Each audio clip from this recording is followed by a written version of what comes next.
다 같이 일어나셔서 찬양하라 내 영혼아로 하나님께 경배 드리시겠습니다.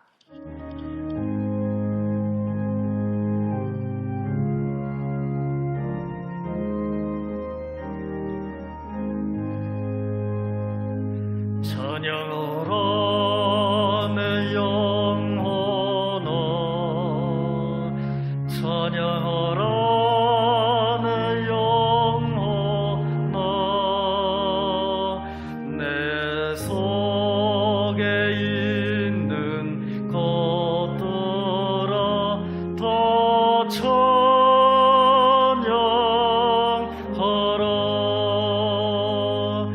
경배하라 내 영혼아, 경배하라 내 영혼아, 내 속에 있는 것들아 다 경배하라.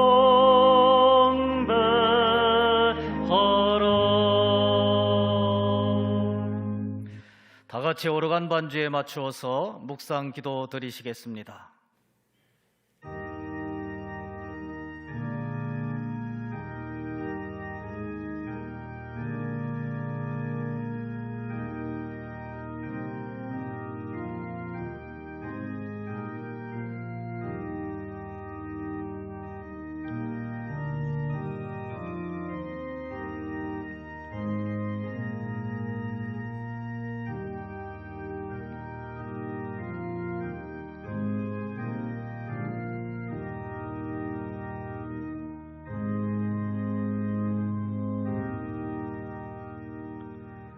오라 우리가 여호와께 노래하며 우리의 구원의 반석을 향하여 즐거이 외치자.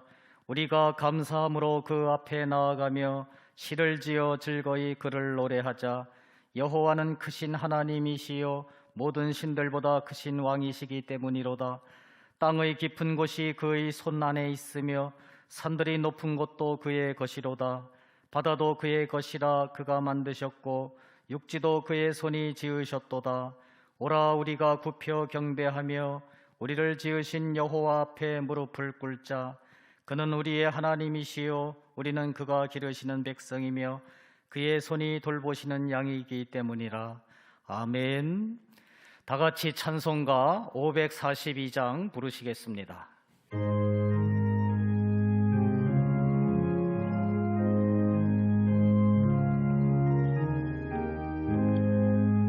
구주 예수 의지함이 심히 기쁜 일일세. 영생 허락 받았으니 의심하 주었도다. 예수 믿는 것은 받은 증거 많도다. 예수 귀한 예수 믿음 더욱 주소서. 구주 예수 의지함이 심히 기쁜 일일세. 주를 믿는 나의 마음 그의 피에 적시네. 예수 믿는 것은 받은 증거 많도다. 예수 귀한 예수 믿음 더욱 주소서. 구주 예수 의지하여 죄악 벗어버리네. 아니 받고 영생함을 주께 모두 얻었네. 예수 믿는 것은 받은 증거 많도다. 예수 귀한 예수 믿음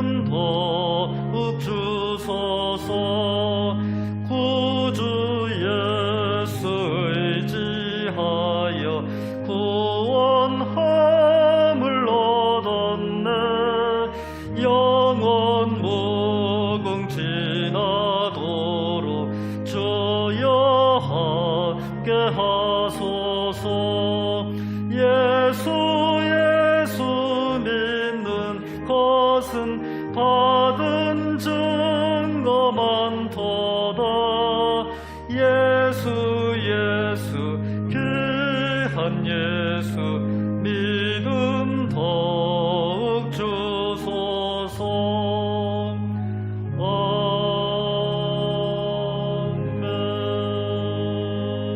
아멘. 다 같이 사도신경으로 신앙 고백 드리시겠습니다. 전능하사 천지를 만드신 하나님 아버지를 내가 믿사오며 그 애아들 우리 주 예수 그리스도를 믿사오니 이는 성령으로 잉태하사 동정녀 마리아에게 나시고 본디오 빌라도에게 고난을 받으사 십자가에 못 박혀 죽으시고 장사한 지 사흘 만에 죽은 자 가운데서 다시 살아나시며 하늘에 오르사 전능하신 하나님 우편에 앉아 계시다가 저리로서 산자와 죽은 자를 심판하러 오시리라. 성령을 믿사오며 거룩한 공회와 성도가 서로 교통하는 것과 죄를 사하여 주시는 것과 몸이 다시 사는 것과 영원히 사는 것을 믿사옵나이다. 아멘. 다 같이 자리에 앉으셔서 337장 찬송 부르시겠습니다.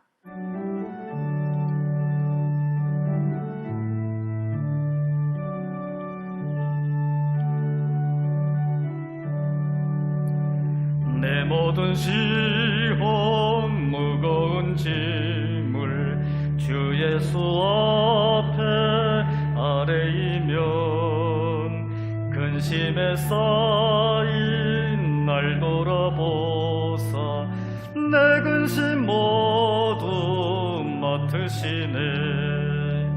무거운 짐을 나 홀로 지고 견디다 못해 쓰러질 때 불쌍히 여겨 구원해 줄리 은혜의 주님 오직 예수. 내 모든 괴로움 닥치는 환난 주 예수 앞에 아뢰이면 주께서 친히 날 구해 주사 넓으신 사랑 베푸시네.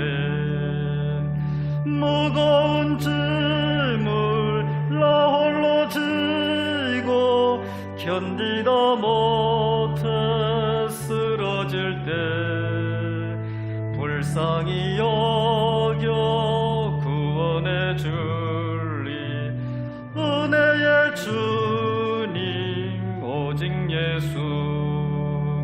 내 짐이 점점 무거워질 때 주 예수 앞에 아뢰이면 주께서 친히 날 구해 주사 내 대신 짐을 져주시네.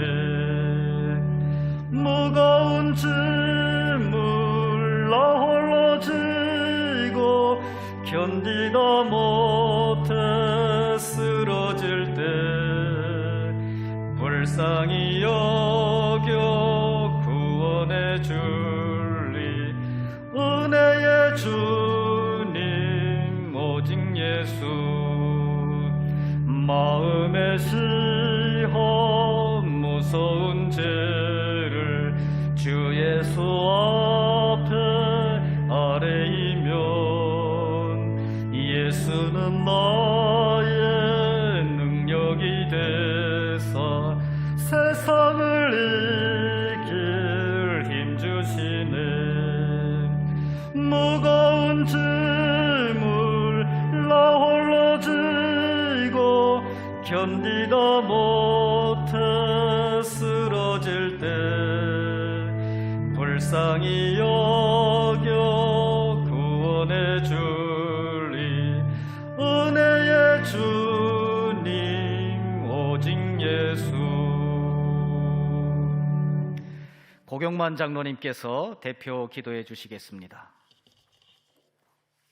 생명의 근원이 되시는 전능하신 여호와 하나님 아버지, 영원전부터 우리를 사랑하시는 거룩하시고 자비로우신 하나님 아버지, 예수 그리스도께서 십자가상에서 다 이루어주신 십자가 대속의 은혜를 사망에서 생명으로 옮겨주시어 영원한 생명과 구원을 얻게 하신 하나님의 크신 은혜와 사랑을 감사드리옵나이다. 오늘도 주님의 거룩한 날을 지킬 수 있도록 허락해 주시어 성삼위일체 하나님께 가까이 나아갈 수 있는 임마누엘의 충만한 복을 주시고, 코로나19 가운데서도 각자의 처소에서 하나님을 경배할 수 있도록 말씀과 예배에 강건한 복을 주시니 감사를 드립니다. 지금까지 아버지께서 저희에게 무한한 사랑과 돌보심으로 말미암아 여기까지 오게 하신 모든 것이 주님의 크신 은혜와 사랑이었음을 고백합니다. 사랑의 주님께서 저희를 자녀 삼아 주시고 인도하여 주심과 주님의 은혜 가운데 살아가고 있지만, 저희들 감사하기보다는 하나님의 뜻을 거스르며 불순종의 삶을 살아가는 저희들 회개케 하여 주시고, 저희들의 완악한 마음을 용서하여 주시고 긍휼히 여겨 주시옵소서.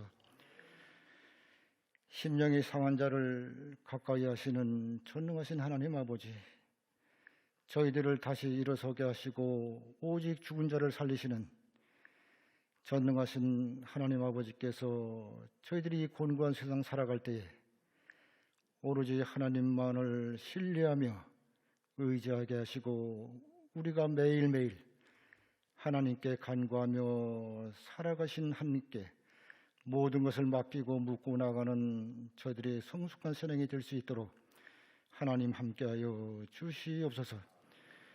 오늘날까지도 저희를 지켜주시고 보호하신 주님께서 매일매일의 삶 속에서 저희들을 인도하여 주시고 굳건한 믿음을 주실 줄 믿습니다.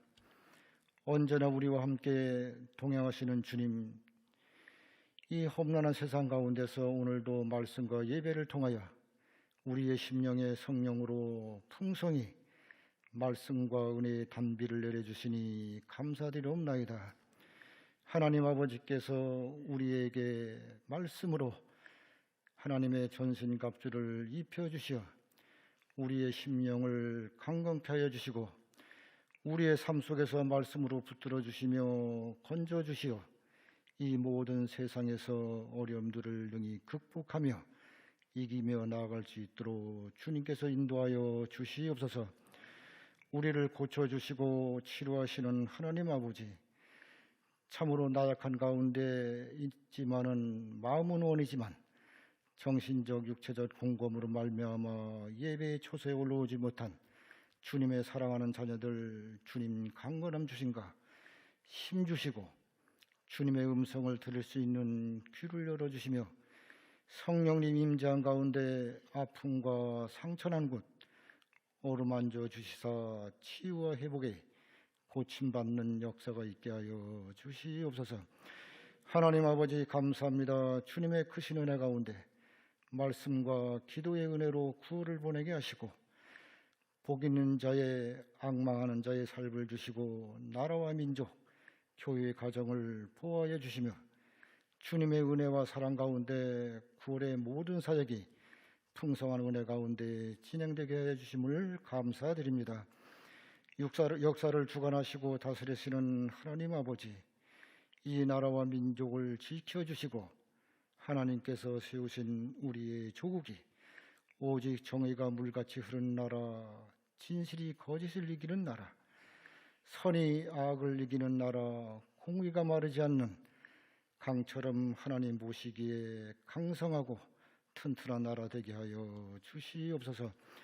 주님 나라 확장을 위하여 복음의 불모지에서 헌신하시는 선교사님들의 안위와 가정을 지켜주시며 건강과 평안의 복을 내려 주옵소서.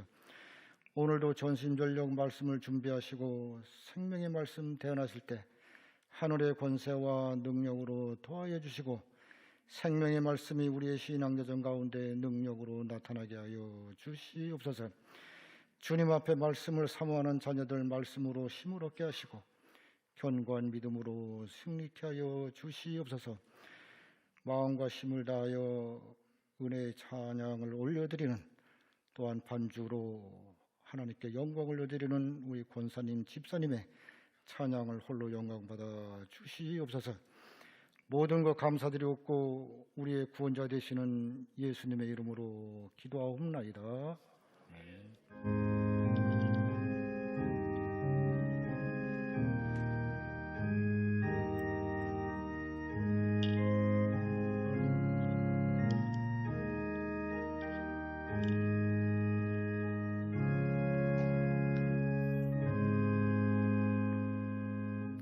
하나님의 말씀을 봉독해 드리겠습니다. 하나님의 말씀은 욥기 23장 10절 그리고 42장 5절입니다. 구약 성경 784쪽 욥기 23장 10절부터 봉독해 드리겠습니다. 그러나 내가 가는 길을 그가 아시나니 그가 나를 단련하신 후에는 내가 순금같이 되어 나오리라. 42장 5절입니다. 내가 주께 대하여 귀로 듣기만 하였사오나 이제는 눈으로 주를 배움나이다. 아멘. 유영주 집사님께서 찬양으로 하나님께 영광 돌리시겠습니다.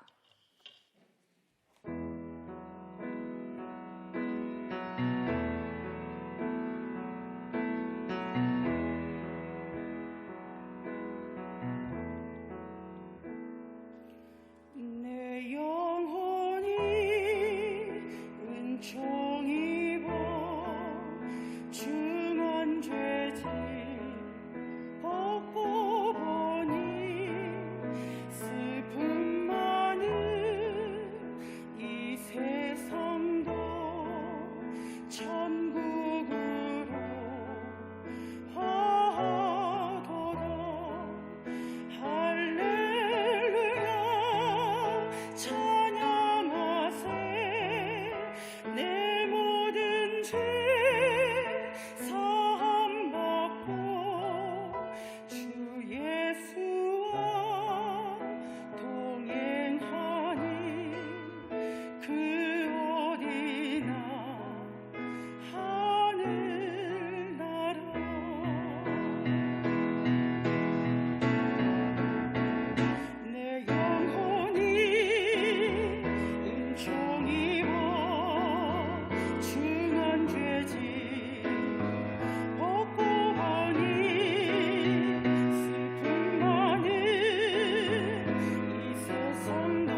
은혜로우신 아버지 하나님 감사합니다. 오늘 거룩한 주일 하나님의 은혜 가운데 또 영광의 예배를 드릴 수 있도록 기회를 주시고 주의 전 올라와 주님을 높이 경배하며 찬양하며 또 주를 높이며 예배하게 하시니 감사를 드립니다. 주 앞에 올라온 믿음의 가족들, 오늘도 영상으로 예배 자리를 준비하고 주를 찾는 주님을 구하는 주의 성도들에게 크신 은혜로 함께하여 주시옵소서. 성령께서 이 시간 함께하셔서 우리의 마음과 생각을 지키시고 주님만 바라보는, 주님께 의탁하는 귀한 시간 시작되게 하옵소서. 예수님의 이름으로 기도합니다. 아멘. 아멘. 할렐루야. 우리 주님의 이름으로 문안을 드리고요. 그리고 또 축복합니다. 오늘 한 주간도 또 명절 주간을 지키면서 하나님의 은혜를 나누고 또 감사할 수 있는 시간이었습니다. 그리고 코로나 상황에서도 이렇게 지키시고 인도하시는 우리 하나님을 높일 수 있는 시간이었습니다. 오늘 거룩한 주일에 올라오셨는데 주님 만나는 귀한 시간 되시기 바랍니다. 우리 좌우 옆 사람 서로 축복하겠습니다. 잘 오셨습니다. 말씀의 은혜 받으십시오. 축복하겠습니다. 어떤 사람이 돈을 벌기 위해서 배를 가지고 고기를 잡으러 나갔습니다. 먼 바닷가에 나가서 큰 고기, 좋은 고기, 질 좋은 고기 잡아서 더 부유하게 되리라. 지금도 돈 벌고 살지만 더 부유하게 되리라 이렇게 생각을 하고 나가서 이제 고기를 잡습니다. 그러는 가운데 배가 파산이 됐어요. 그래서 겨우겨우 널판지 하나 붙들고 표류하다가 무인도에 들어가게 된 겁니다. 그래서 그곳에서 이제 겨우 생명을 부지하면서 시간을 보내는데 아무리 생각을 해도 그곳에서 벗어날 수 있는 길이 없는 거예요. 그래서 생존을 위하여 그곳에서 살 방법을 찾습니다. 그래서 노에 있는 풀, 나무 가지를 가지고 이제 그때그때 자기의 의식주를 이제 해결해 가는 거죠. 그러는 가운데 이제 살집을 졌습니다. 나무가지로 여러 가지 방법을 사용해 가지고 집을 졌어요. 그리고 겨울이 오기 전에 먹을 것을 축적을 해야 되겠다. 그래서 땅에 뿌리를 캐고 열매를 모으고 살 수 있는 방법이 이것밖에 없다 하고 이제 여러 가지 원망, 실망, 낭망하는 가운데 이렇게 사는 거죠. 그런 가운데 집이 하나 져지고 그 다음에 겨울을 나을 수 있는 필요한 여러 먹을 것을 축적할 수 있고 또 재울 수 있는 시간을 가졌습니다. 그래서 드디어 이제 겨울이 온 거예요. 그래서 이제 이 상태에서 어떻게든지 겨울을 하면 또 살 길이 있겠지 했는데 그냥 불이 나고 만 겁니다.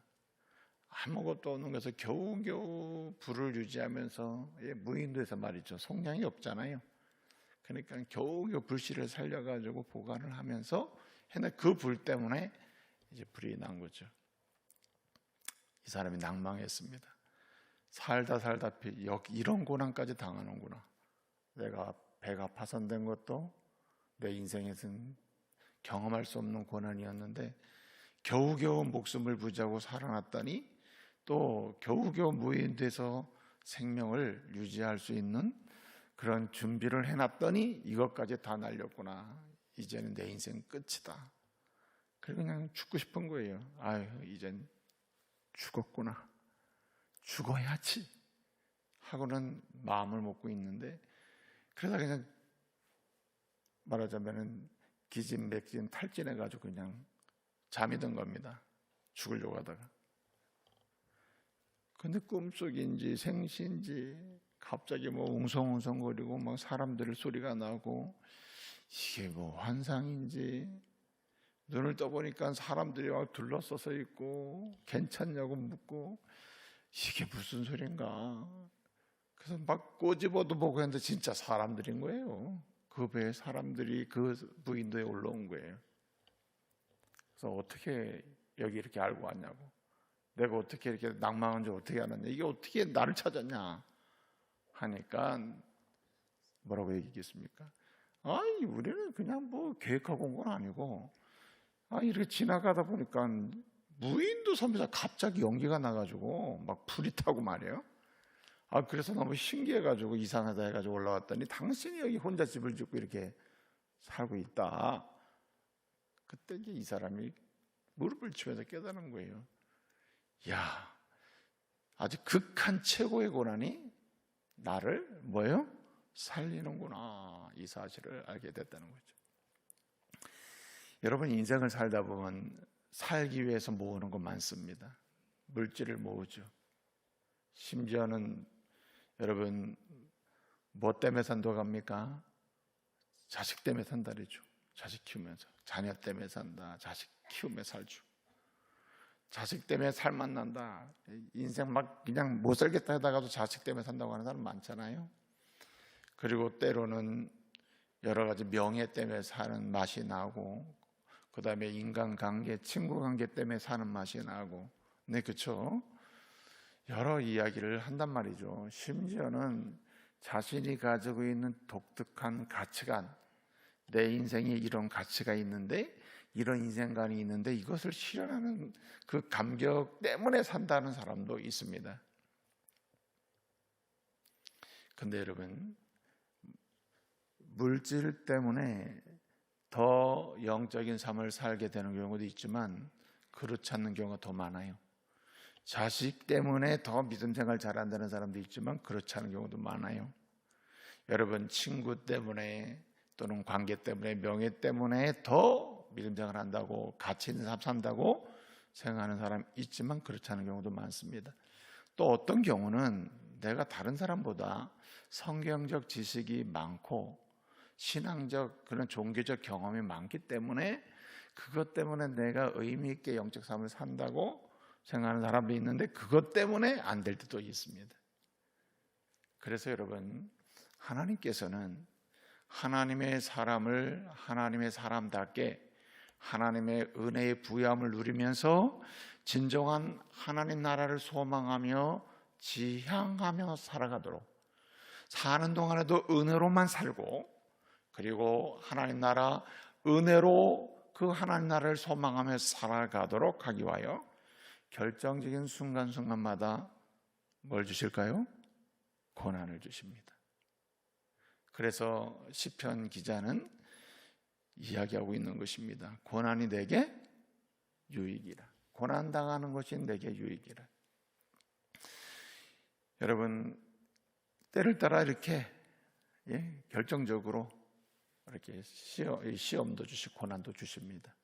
그런데 그래도 신앙으로부터 이탈, 주님으로부터 멀어짐, 정말 짧은 인생을 살면서 하나님 보내주신 그 인생의 기간을 살면서 그 기간에 누려야 될 은혜의 삶을 살지 않잖아요.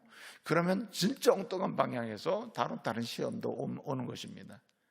그래도 안 되잖아요. 그건 어떻습니까?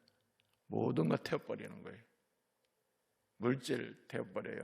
건강 태워버려요. 관계 태워버립니다. 심지어는 자녀도 태워버려요. 자신의 생명도 태울 상황까지 만들어놔요. 다 태우고 아무것도 없게 되면 그때서야 내게 물질을 주신 분도 하나님, 자식을 주신 분도 하나님, 친구를 주신 분도 하나님, 그리고 내게 명예도 주신 분도 하나님, 그것을 가치 있게 하신 분도 하나님, 내 인생에 의미를 찾게 하신 분도 하나님, 그 하나님을 만나게 되는 줄 믿으시기 바랍니다. 그래서 우리는 선제적으로, 왜 BC 2000년 전에 욥이라는 사람이 있었는데 욥이라는 사람이 고난당한 이야기를 함으로써 오늘 우리에게 교훈을 하고 있는가? 거꾸로 가라는 거예요. 거꾸로.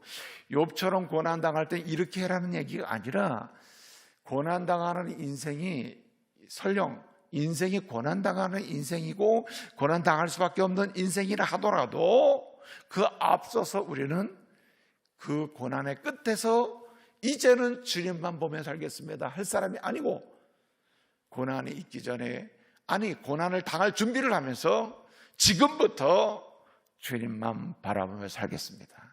주님만 바라봅니다. 주님만 봅니다. 주님만 의지합니다. 주님만 붙듭니다. 고백하며 사는 은혜가 있기를 말씀으로 축복합니다. 여러분, 이제는 주만 봅니다. 주만 보며 삽니다. 주만 보입니다. 이제 주만 보는 신앙이 생겼습니다. 욥기 42장의 결론이에요.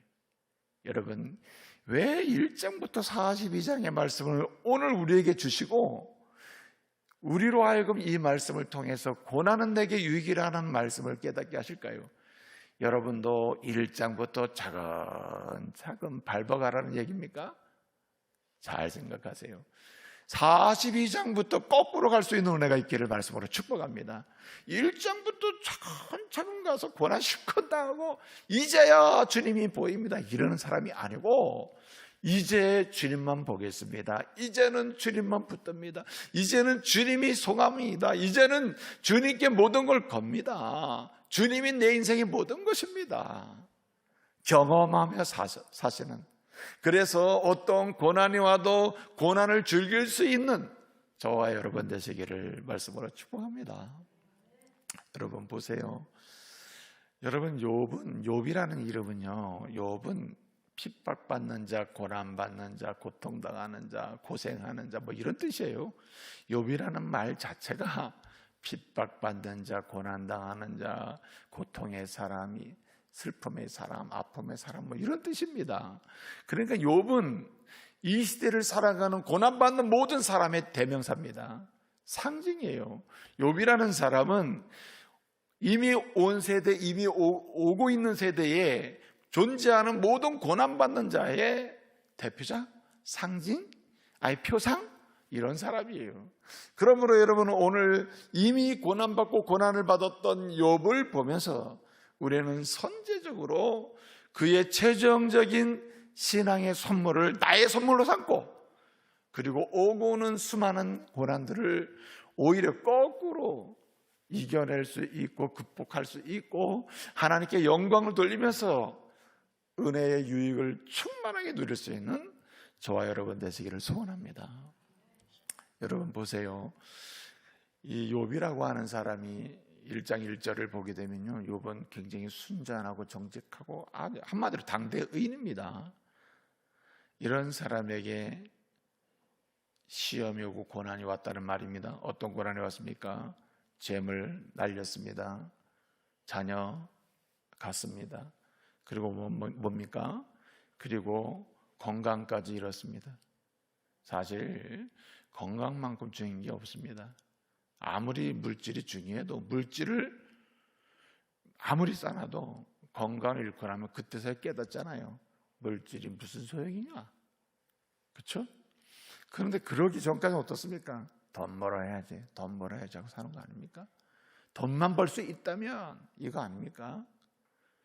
여러분, 자식이 잘 되기만 하면 난 죽어도 좋다는 분 좋아요? 있어요? 아이고, 거짓말 하지 마세요. 제가 다 편찮아 좀 만나보면은 내가 죽으면 안 됩니다. 자식 잘 돼야 되기 때문에, 자식 잘 되고 난 다음에 내가 죽어야 됩니다. 자식 잘 됐어요. 자식 잘 됐기 때문에 나 죽어도 좋습니다. 이런 한 명도 없어요. 한 명도 없습니다. 그래서 여러분, 욥을 보면요, 재물이 날아가요. 자녀들이 죽어요. 그 다음에 아내도 떠나요. 자기의 건강을 다 잃어버려요. 여러분, 건강이 후순위가 있어요. 무슨 말입니까? 건강이 그만큼 결정타가 된다는 거죠. 사람은 일반적으로 돈에 치중하며 삽니다. 그리고 자식이 치중하며 살아요. 그리고 조금 문제가 생기고 나면 건강이 최고구나. 건강을 위해 살죠.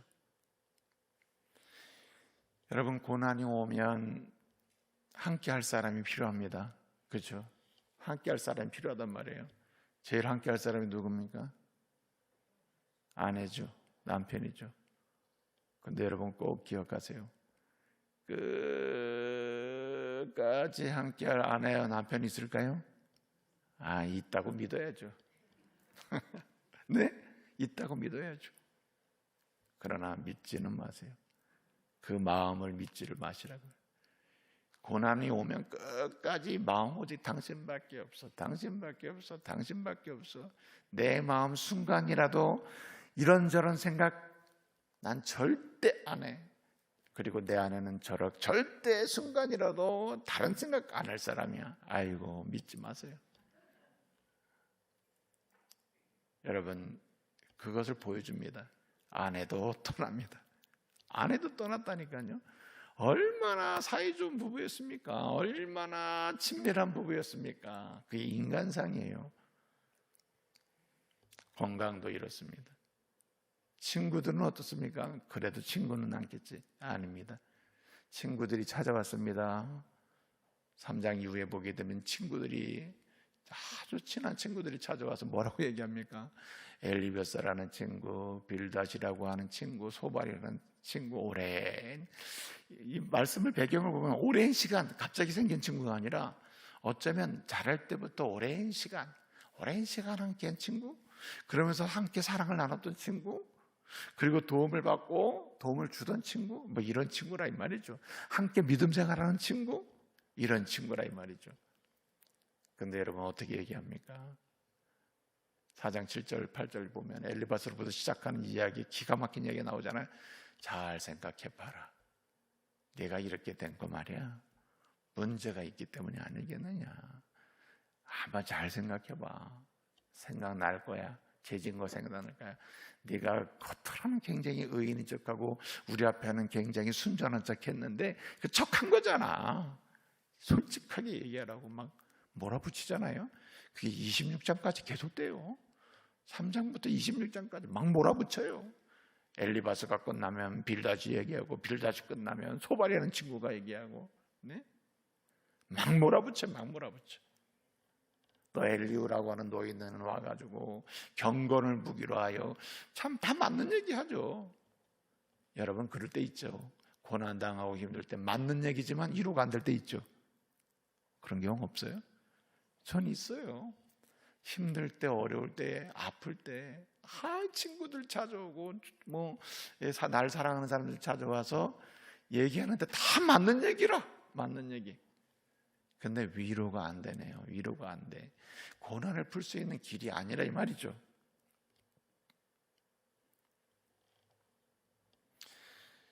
근데 여러분 결론이 무엇입니까? 욥이 고난을 당할 때 그 고난을 이겨내고 고난을 통해서 유익이 오는 엄청난 은혜를 경험하는 때가 언제입니까? 하나님 만날 때예요. 여기서 하나님을 만날 때라는 것은 욥이 하나님을 안 믿었다는 얘기가 아닙니다. 무슨 얘기입니까? 전인격적으로 주님을 만나고 전인격적으로 주님께 자신을 의탁한 상태의 만남. 할렐루야. 그냥 지식으로 만나는 거, 경험으로 만나는 거, 뭔가 시간적으로 필요에 의해서 만나는 거, 의식적으로 만나는 거, 이런 만남이 아니고, 전인격적 관계에서 당신이 나이고 내가 당신이군요. 당신이 내 안에, 내가 당신 안에. 그래서 주님이 말씀하시는 겁니다. 계시록 3장 20절에서 내가 문을 두드리노니 누구든지 내 음성을 듣고 어떻게 해요? 문을 열면 내가 들어가 그는 나로 더불어 먹고 나는 그로 더불어 사는. 나는 그 안에 있고 그는 내 안에 있으며 그와 더불어 교제한다. 이게 무슨 얘기입니까? 전인격적인 만남이라요. 전인격적, 지적인 만남도 아니고요. 네? 단순히 알려진 제3자에 의한 만남이 아니라 이거죠. 어떤 다른 매체에 의한 만남이 아니라 직접 만나는 것입니다. 그래서 오늘 말씀 보게 되면 내가 42장 5절 내가 지금까지 귀로 듣기만 했는데 듣기만 하는 신앙이고 듣기만 하는 수준의 신앙이었는데 이제는 내 눈으로 주를 보나이다. 내 눈으로 주를 본다. 내 눈으로. 이게 무슨 말입니까? 간접적 지식으로 주님을 알았는데 이제는 직접 지식으로 안다. 간접 체험으로 내가 알았는데 이제는 직접 만남으로 주님을 안다는 것입니다. 주님을 믿는다는 거예요. 주님을 의지한다는 말입니다. 저와 여러분이 이제는 주만 보는 신앙, 주님을 직접적으로 만나고 직접적으로 경험하고 직접적으로 함께하며 직접적으로 주님과 동행하며 주님의 은혜로만 사는 주만 보는 신앙의 사람 되시기를 말씀으로 축복합니다. 여러분, 그래서 우리는 고난을 당할 때 말이죠, 세 가지를 확실하게 명료하게 태도를 취해야 돼요. 첫째는 확실한 신앙 고백을 가져야 됩니다. 신앙 고백을 해야 돼요. 고난 당할 때 확실한 신앙 고백. 사실은 23장 10절을 보게 되면 이게 욥의 신앙 고백인데, 자 보세요. 사실은 이 배경은 그렇게 만만치 않는 배경이에요. 친구들이 여러 가지 이제 변론을 통해서 너 문제가 있는 거야, 재회개해, 막 이렇게 몰아붙일 때 욥이 어떻게 합니까? 욥이 아니다, 나는 무죄하다, 내가 잘못해서 이러는 게 아니다, 나는 그걸 안다, 막 이러면서 막 하잖아요. 그럼 무죄를 변론하면서 그는 이런 신앙 고백을 하게 됩니다. 여기에는 하나님의 섭리를 인정하는 신앙 고백이죠. 오늘 여기 말씀 보게 되면 23장 10절에 뭐라 그랬습니까? 그가 나의 가는 길을 아시나니, 하나님이 나의 가는 길을 아시나니, 그가 나를 뭐 하신 후에? 단련하신 후에는 내가 뭐같이 나와요? 정금같이 나오리라. 그래서 우리는 고난을 당할 때 명료한 신앙 고백을 붙잡아야 됩니다. 명료한 신앙 고백. 명료한 신앙 고백이란 뭐냐? 한마디로 주님이 나를 아신다. 주님은 항상 나를 단련하신다. 주님은 항상 나를 그래서 어떻게 해요? 나오게 한다. 한마디로 만드신다. 기가 막히게 만드신다. 이 사실을 고백하시기를 바랍니다. 그래서 고난당할 때마다 항상 신앙 고백이 있어야 돼요. 어떠한 상황에서도 주님은 나를 안다. 친구도 나를 모르고, 아내도 나를 모르고, 남편도 나를 모르고, 세상 친구들도 모르고, 이 세상 누구도 나를 모른다. 심지어는 나도 나를 모른다 하더라도 주님은 나를 아신다. 여기에 안다는 말이 이제 야다라는 말이에요. 야다라는 말인데, 이 본문에서 야다라는 말이 사용될 때, 안다는 말이 사용될 때, 그가 안다 할 때는 뭡니까? 관계적인 암이에요. 명료한 관계, 불투명 관계가 아니라 명료한 관계, 그리고 경험적 관계입니다. 그냥 관계 속에서 그냥 바라보고 그냥 쳐다보는 하는 이런 관계가 아니라 함께함으로 오는 관계입니다. 이렇게 경험이에요. 경험적 관계예요. 체험적 관계라는 거죠. 그래서 여기 안다고 하는 것은 무슨 얘기냐? 여기 안다고 하는 것은 주님께서 이미 주님이 나를 경험하셨고, 나에 대해서 모든 걸 동의하면 알아요. 경험하면 아시는 거고, 두 번째는 이해합니다.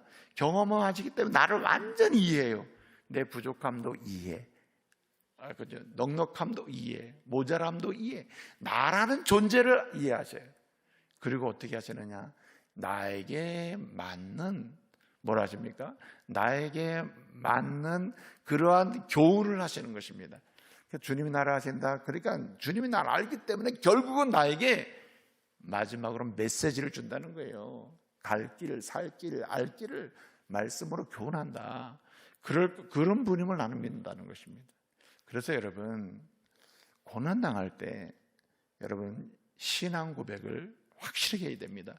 어떤 고백? 하나님 나를 아신다. 하나님 나를 아신다. 하나님 나를 아신다는 고백을 확실하게 해야 돼요. 이 아신다는 말은 뭐까지 가냐면 내 길을 지도하시는 것까지 가는 거예요. 나를 경험하고 나를 이해하고 있으니까 알맞은 지시를 해 주실 거죠. 그러니까 그렇게 아시는 분이 주님이시다. 또 어떤 고백을 한다 그랬습니까? 나를 단련하신다.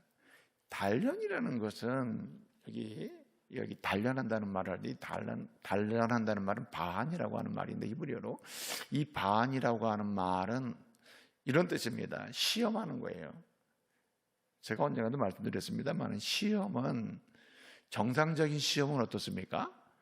뭔가 성숙을 위한 성장을 위한 뭔가 단계를 끌어올리고 업그레이드하기 위한 과정이거든요. 여기 나를 단련하시는 분 그분이 주님입니다. 지향점이 어디 있습니까? 한마디로 나를 높이는 데 있다는 거거든요. 그래서 여기 단련하신 하는 나를 어떻게 해요?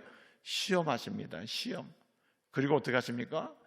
관찰, 조사하십니다. 시험하셔가지고 두 번째는 어떻게 시험을 하시면서 내게 문제가 뭔지, 약함이 뭔지를 조사를 하셔요. 조사를 하고 그 다음에 어떻게 하시느냐? 이 조사한 다음에 어떻게 해요? 만들어내십니다. 만들어내요. 그분이 바로 주님이시다. 그래서 이 욥은요, 욥의 신앙 고백을 통해서 우리는 고난당하고 있는가? 고난당할 때 나는 어떻게 되느냐? 신앙 고백을 붙잡아야 된다. 신앙 고백을 확실하게 해야 된다. 고백 위에서 내가 모든 걸 출발해야 된다. 고난이 올 때 어떤 행동을 하기 전에 나의 고백을 확실하게 세워야 된다. 내가 지금 고난을 대면하면서 나는 이 고백에서 떠나지 아니하리라. 주님은 나를 아신다. 주님은 나를 단련하신다. 그 다음에 어떻게 말했죠? 나오게 하신다. 여기 나오게 한다는 말이 야차라는 말이에요. 야차라고 하는 말은 어떤 의미냐면은 이 야차라는 말 자체가 한마디로 이제 뭡니까? 만드는 개념이거든요. 근데 어떻게 만드느냐? 뛰어나게 만드는 겁니다. 뛰어나게 만들어요. 뛰어나게. 지금보다 좋게 만든단 말이에요. 더 낫게 만든다는 말입니다.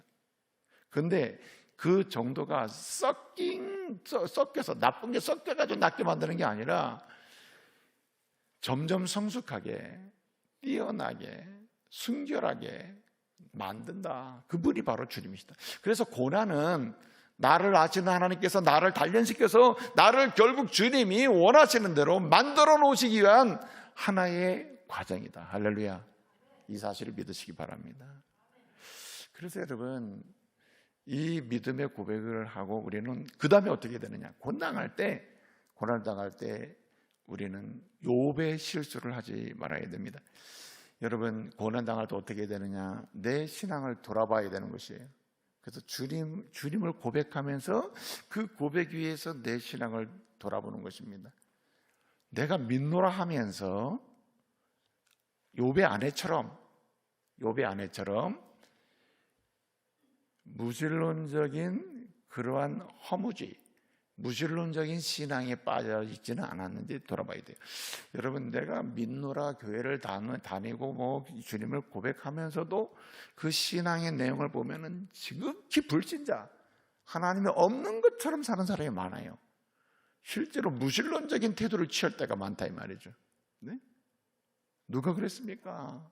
욥의 아내가 그랬다는 거죠. 욥의 아내가 뭐라 합니까? 2장 9절 이하를 보면 뭐라고 얘기합니까?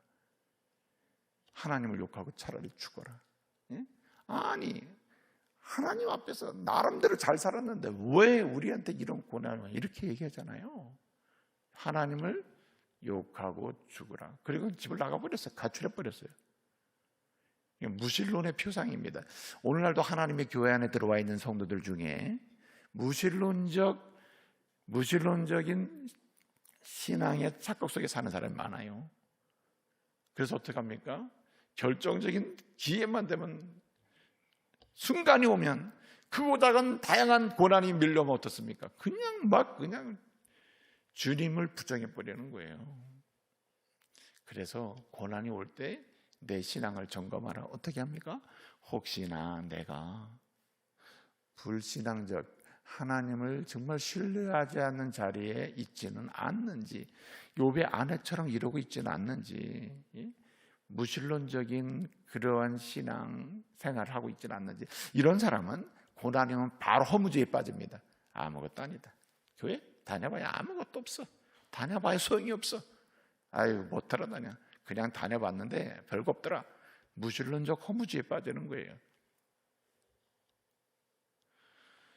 여러분, 또 한 가지는요, 오늘 3장부터 26장까지를 보게 되면 세 명의 친구가 나오거든요. 그대로 이제 엘리후라고 하는 노인네가 나옵니다만은, 지혜자가 나옵니다만은, 그들의 이야기를 보면 무엇입니까? 모든 징계, 모든 심판에는 원인이 있다. 죄라는 원인이 있고 죄라는 원인 때문에 이런 심판을 받고 징계를 받는 거다.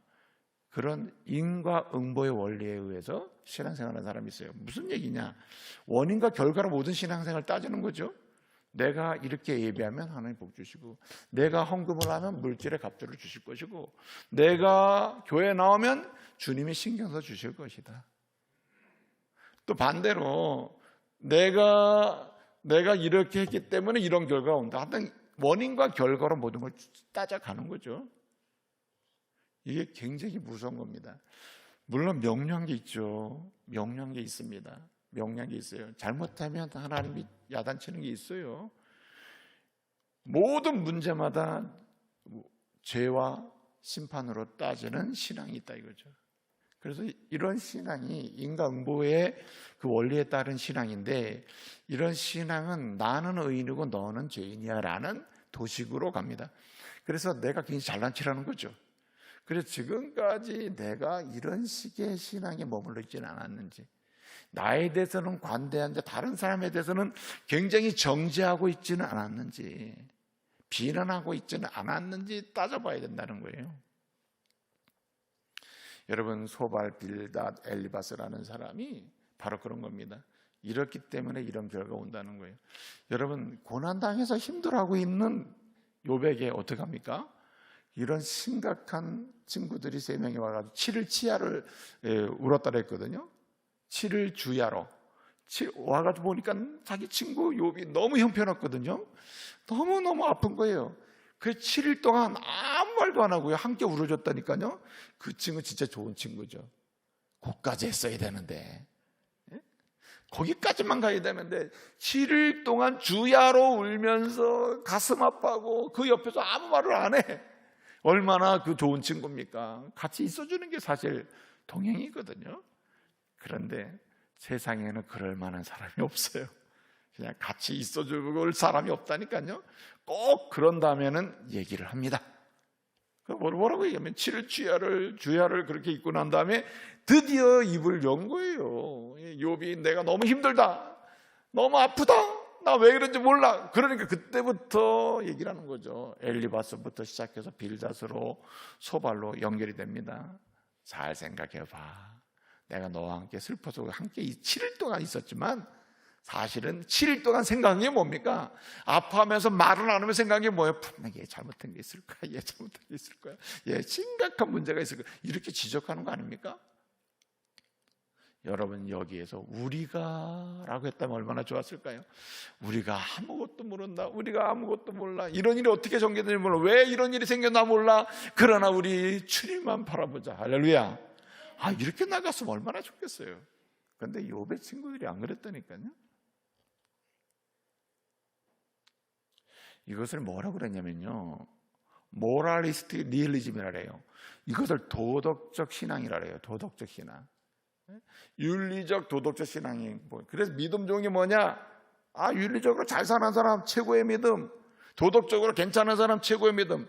여러분, 우리가 눈에 보이는 도덕성이라는 것은 때로는 보면요, 믿지 않는 사람에게도 나타나는 경우가 많아요.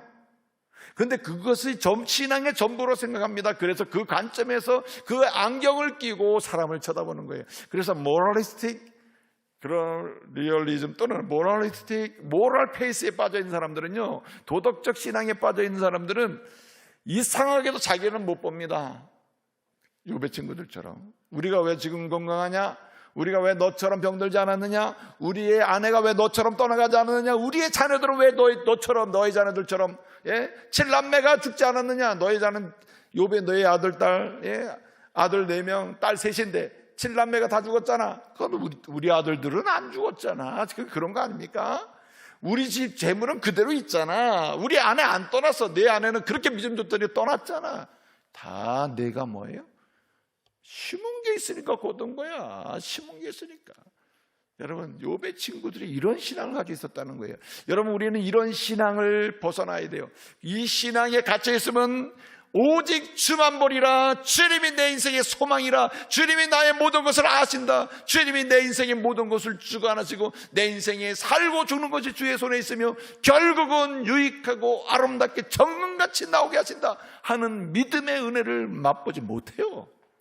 뭐가 있으면 도덕적 신앙에 빠졌을 때 그렇다.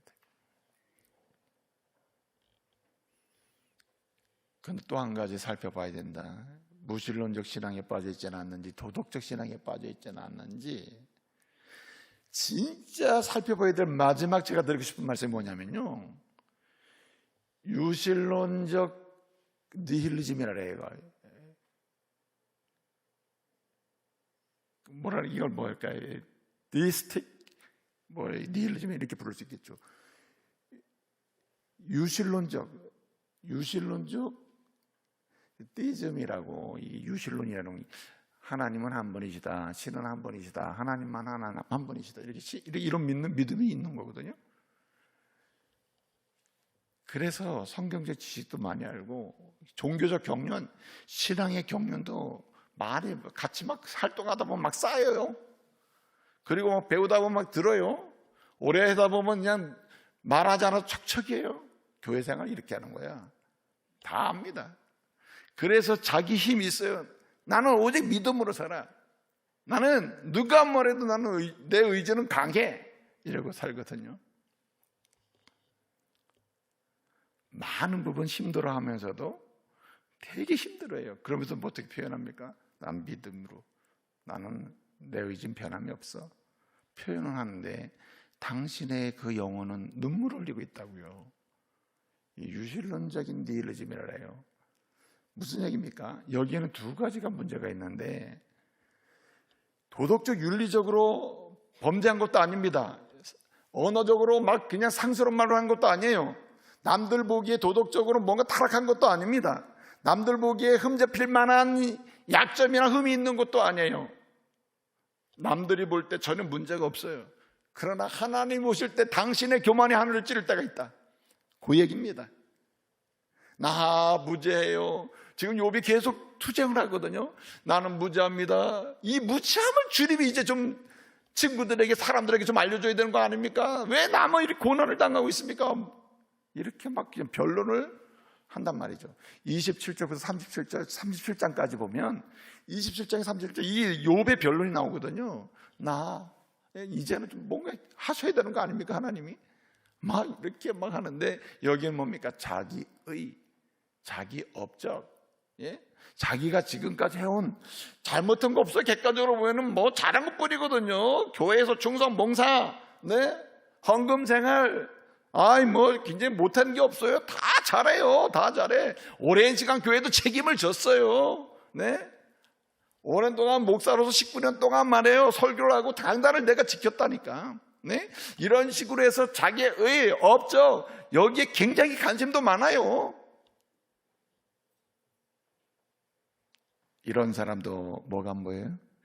주님만 안 보여요. 주님이 보일 수는 있어요. 그러나 주님만 보이는 게 아니에요. 여기는 자신의 업적이 차근차근 들어와요. 자기의 의의가 들어와요.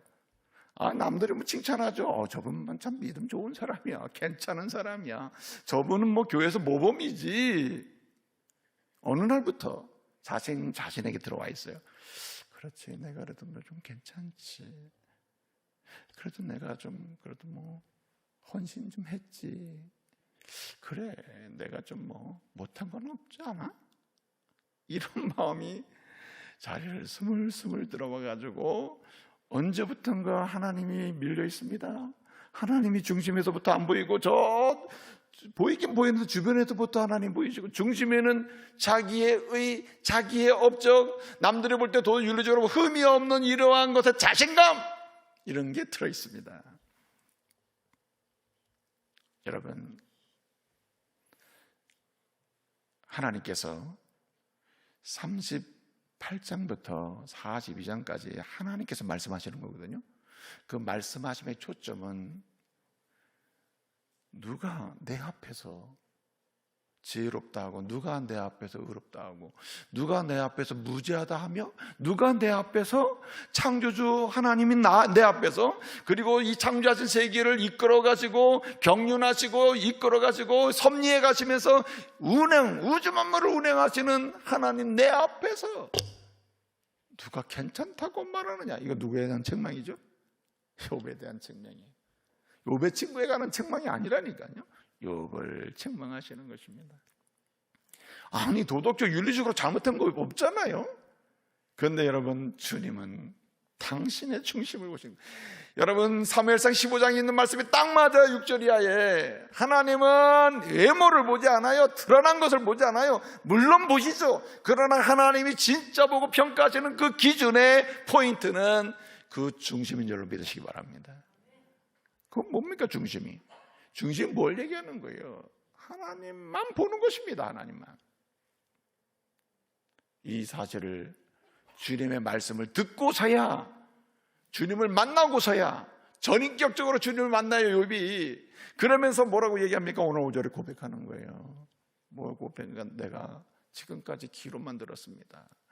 여기 귀로 듣는다는 것은요, 두 가지를 의미해요. 하나는 교리신앙이에요. 지식신앙이에요. 아는 걸로 가지고 막 신앙생활 하는 거예요. 이것을 라틴어로는 크렌덴티아라고 해요. 크렌덴티아. 이거 뭐냐면은 교리, 아는 거, 모르는 게 없어. 박사 있잖아요. 왜? 그런 사람 있잖아요. 그런 신앙을 얘기해. 귀로 듣는 신앙이. 이거 들어서 하는 거예요. 제3자, 들려오는 얘기. 다른 매체 통해 가지고. 근데 귀로 듣는 신앙의 또 다른 게 뭐냐면 피두시아라고요. 이 피두치아라고 해가지고 이제 이 라틴어로 이건 무슨 신앙이냐면, 제가 말씀 마지막 드린 욥에게 들어와 있는 은연중에 들어와 있는 나는 무죄하다, 나는 문제가 없다, 나는 거기서 좀 더 나가죠. 괜찮다. 예? 그리고 자기가 기준을 정하기 시작하는 것입니다. 예? 우리 전도에 어떻게 할 거냐? 내가 말한 대로 하시오. 내가 말한 게 기준이요. 예? 어떻게 내 신앙생활 하느냐? 내가 생각하는 게 기준이요. 아닙니다. 그게 자기의라는 거예요. 당돌해지는 거죠. 여러분, 하나님 앞에서 당당하지 마세요. 하나님 앞에서 당당하지 마시라고요. 하나님 앞에서 겸손하시길 바랍니다. 내려가야 되는 거예요. 이걸 뭐라 하냐면 피데스라 해요. 이게 진정한 신앙이라는 거예요. 진정한, 누굴 보는 신앙? 주를 보는 신앙. 이 은혜가 있기를 말씀으로 축복합니다. 다시 돌아가야 되는 거예요. 그래서 여러분, 이렇게 무신론적인 신앙을 돌아보고, 네? 그 다음에 혹시나 내가 인과응보, 심은 대로 거둔다고 하는 것을 가지고 다른 사람을 정죄하는 신앙의 유형이 빠져 있거나, 오는 자기의나 자기 업적의 은연중에 자기도 모르게 여기 포로가 돼가지고 살려있는 이런 상황에 있다면 수정을 해야 돼요. 그래서 고난이 올 때는 신앙 고백을 붙잡아라. 고난이 올 때는 자기의 신앙을 돌아봐라. 수정할 게 뭔지, 고칠 게 뭔지. 그리고 마지막으로 선언해야 돼요. 고난이 올 때, 고난이 끝나가서 다 그러지 말고, 고난이 오는 순간부터 비록 약할지라도, 온전치 못할지라도 이제는 누구만 보리라? 주만 보리라 하면서 선언하는 은혜가 있기를 바랍니다. 이제는 주만 보리. 세 번째가 이게 중요해요. 이제는 주만 보리라. 고난당할 때, 고난이 올 때마다 여러분, 이제는 주만 보리라. 이제는 내가 지금까지 보던 거 안 보고 이제 주만 보리라. 내가 세상에 의지했던 거 내가 그거 의지하는 주만 의지하리라. 내가 세상에 잡으려 해도 놓으리라. 나 이제 주만 붙잡으리라. 할렐루야. 전인격적 신앙으로 나갈 수 있기를 바랍니다. 이런 사람에게 주님이 은혜를 주십니다. 세 가지 은혜를 주셔요. 첫째는 주님께서 함께 해주십니다. 거꾸로 주님을 만나는 은혜, 깊이 만나는 은혜를 주셔요. 할렐루야. 주님을 고백하면서 신앙을 수정하면서 나는 이제는 지금부터는 주님만 보겠습니다. 주님만 붙잡습니다. 이렇게 나가잖아요. 그럼 주님이 그냥 은혜를 주십니다. 어떻게 주십니까? 함께 해주십니다. 여러분 보세요. 구약 성경에 제일 유명했던 인물이 누굽니까? 아브라함이죠. 또 제일 대단히 많은 분량을 차지하고 있던 사람이 누굽니까? 요셉이죠. 요셉에 관한 이야기는 창세기에 만분량을 차지하잖아요. 요셉이나 출애굽기의 모세나, 네? 그 다음에 여호수아서의 여호수아나 사무엘상하의 다윗이나 보세요. 예컨대 뭐 이사야나 다니엘이나 할 것 없이 이 사람들의 공통적인 게 무엇입니까? 그분들의 그 믿음의 선진들이 신앙이 성적해 가면서 고난 속에서도 이제는 주만 보리라고 나갔을 때 나타나는 현상이 뭡니까? 주님이 말씀하시잖아요. 내가 너와 함께하리라. 내가 너와 함께하리라. 내가 너와 함께하리라. 요셉이 여러분 왜 잘 됐습니까? 하나님이 함께 하셔서. 하나님 이렇게 결론 나잖아요. 여러분 요셉은 처음부터 나는 누구만 보리라? 주만 보리라. 주만 보리라. 예? 요셉은 말이에요. 팔려가면서도 형들 너네 그럴 수 있어 이게 아니고 그 배경을 보세요. 다른 설명을 하잖아요. 주만 보리라. 그래서 그런 면에서 참된 신앙인의 모범이 요셉이라 이 말이에요. 왜? 주만 보니까. 그래서 여러분 고난당할 때 주만 바라보고 주님만 의지하고 주님과의 경험에 집중하고 주님께 기도하는 데 집중하면 주님이 함께 하시는 역사로 나타날 줄로 믿습니다. 함께 하십니다. 그 다음에 두 번째는 함께 하실 뿐만 아니라 거룩하게 해주십니다. 따라서 성결하게 지금보다 더 성결하게 주님답게 하십니다. 주님답게 거룩하게 해주셔요. 오늘 우리가 읽지 않았습니다만 6절 말씀 보게 되면 뭐 했습니까? 내가 이제 주 앞에서 뭐 하나이다? 42장 6절 보니까 회개하나이다. 여러분 진정한 회개는 이때 오는 것입니다. 주만 바라보면요 늘 회개하며 사는데 이게 진정한 회개죠. 내가 무슨 도덕적 윤리적으로 잘못된 것만 회개하는 것, 이것은 아주 낮은 차원의 회개예요. 자신의 무능함과 무능력함과 무기력함과 무지함을 연약함을 고백하면서 그 때때로 찾아오는 이 10년 가운데 중심 속에 자리 잡으려고 하는 이기심, 명예심, 그리고 끊임없이 영광을 받으려고 하는 욕망, 이런 것들은 쉴 수 없이 회개하지 않으면요 하나님의 은혜가 들어올 자리가 없어져 버려요. 그래서 어떻게 합니까? 우리는 이렇게 주만 보리라, 고난 중에 당할 때, 어려움이 일 때, 역겨울 때 이젠 주만 보리라 하고 나가게 되면요 주님께서 나를 보게 하셔요. 누구처럼? 욥처럼. 그래서 욥은 회개하는 거 아닙니까? 회개한단 말이에요.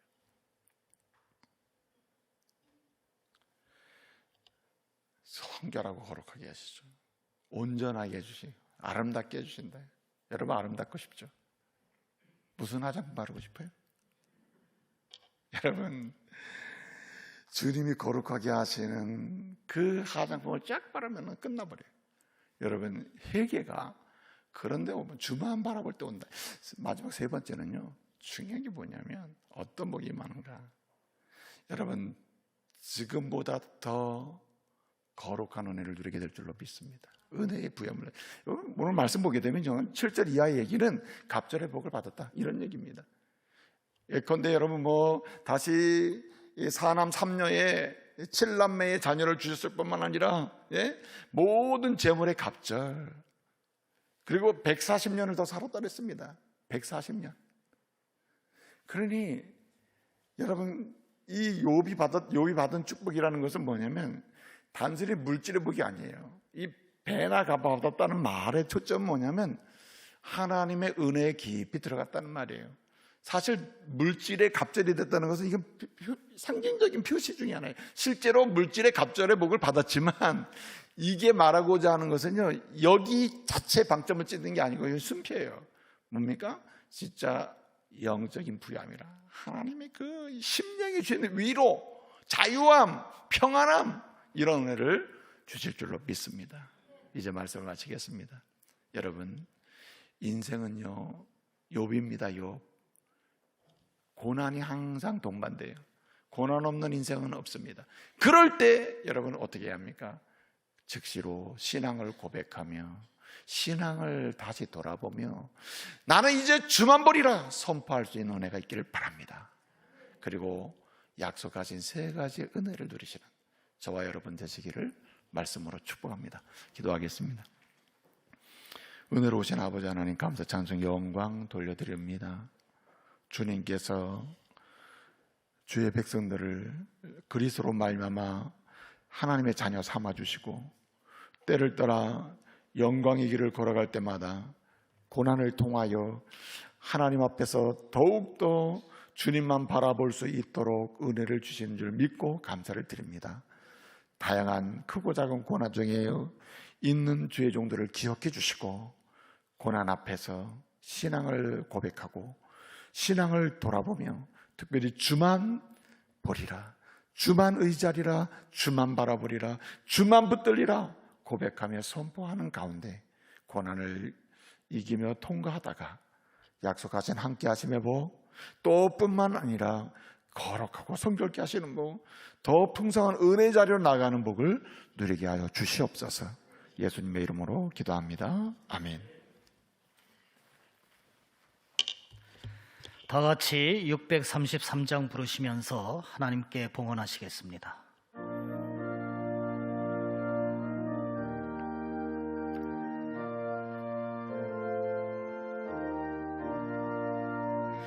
나의 하나님 받으소서.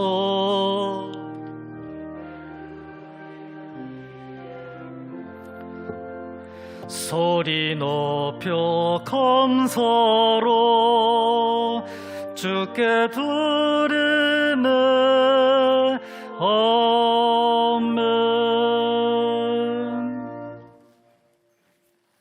귀한 예물 드립니다. 이 예물이 쓰여지는 곳곳마다 하나님의 거룩한 영광이 선포되게 하옵시며 예물을 드린 손길의 복을 주사 평생에 하나님을 높이고 세상을 축복하며 하나님의 은혜 가운데 살아가기에 부족함이 없는 건강도 믿음의 부유함도 삶의 넉넉함도 주시옵소서. 예수님의 이름으로 기도합니다. 아멘. 교회 앞에 간구 말씀을 드립니다. 강기도 초청축제 준비되고 있습니다. 후반기 코로나 마스크 집중전도 진행 중에 있고요. 구역장 온라인 교육 진행 중에 있습니다. 후반기 학습 세례 교육 신청하시기 바랍니다. 10월 10일까지입니다. 새가족 수료식 그리고 정기당에 오늘 있습니다. 내일 137회 강원도의 정기회가 신철원 제일교회에서 있습니다. 위에서 기도해 주십시오. 장가는 기도 29일에 있고요. 정규인 새벽 예배가 10월 1일 1부 2부 있습니다. 80일 여전도 헌신 예배가 일자 간증 집회가 10월 3일에 있습니다. 우리 이선혜 권사님이 간증을 하시겠습니다. 전도 간증, 양육 간증을 이렇게 하시겠습니다. 기도해 주시기 바랍니다. 그리고 결혼 소식입니다. 신주원, 백성미, 우리 백용현, 김경민 집사님 자녀입니다. 토요일 11시에 있고요. 정영진, 김미혜, 이은자 집사님 아들입니다. 10월 2일 2시에 암으로서 있습니다. 많이 축복해 주시기를 바랍니다. 영원한 안식에 들어가신 분이 있습니다. 박윤미 집사님, 부친 박영호 님이 또 별세했습니다. 이외에서 유가족 위로해 주시기 바랍니다. 우리 좌우 옆 사람 서로 축복하겠습니다. 이렇게 축복하겠습니다. 고난이 올 때 주만 바라보십시오. 이렇게 축복하겠습니다.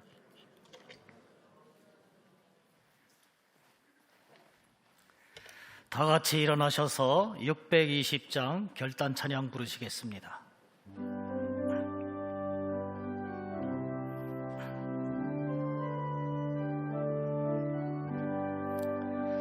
여기에 모인 우리 주의 은총 받은 자여라. 주께서 이 자리에 함께 계심을 아노라. 언제나 주님만을 찬양하며 따라가리니 시험을 당할 때도 함께 계심을 믿노라. 예매덤도 고세라. 주가 지켜주신다. 어두운 밤에도 주의 밝은 배 인도하여 주신다. 이 믿음도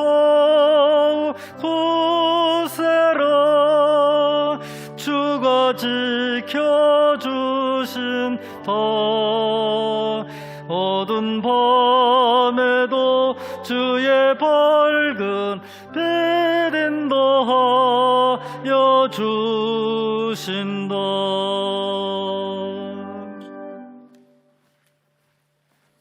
지금은 우리 구주 예수 그리스도의 은혜와 성부 하나님의 그 크신 사랑과 성령님의 감동감화 인도 교통하심의 역사가 주신 말씀 그대로 고난당할 때 더욱 이제는 주만 바라보리라 신앙으로 다시 일어나기를 원하는 주의 종들 위해, 저들의 가정과 직장 위해 이제로부터 영원토록 함께 있을지어다.